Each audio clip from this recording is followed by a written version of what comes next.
Hello mga kalangga! Ngayong araw, magluluto tayo ng pininyahang manok.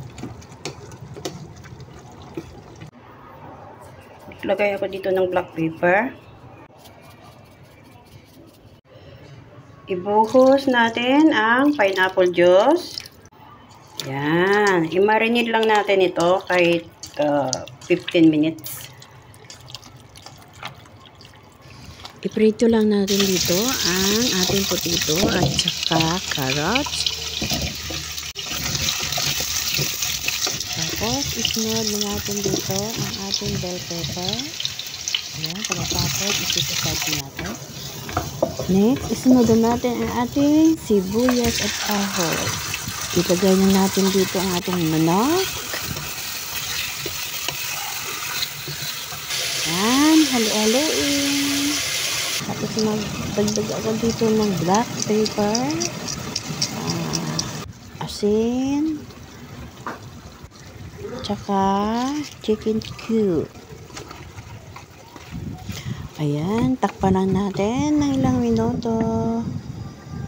Next, buksan na natin. Ilagay na natin dito ang ating carrots saka potato. Tapos, magdagdag lang ako dito ng tubig. Naglagay ako dito ng light sauce or soy sauce. Pagkatapos, isunod na natin ang ating gata or coconut milk.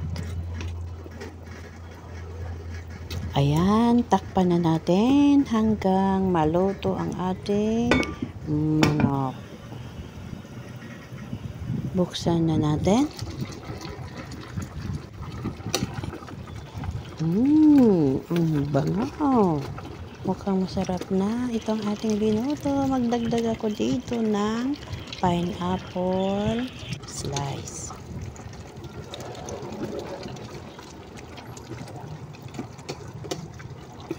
Takpan ulit natin ng ilang minuto.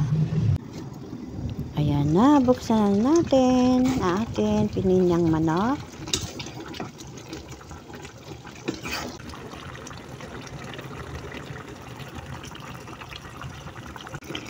Ayan na mga kalangga, luto na ang ating pininyahang manok.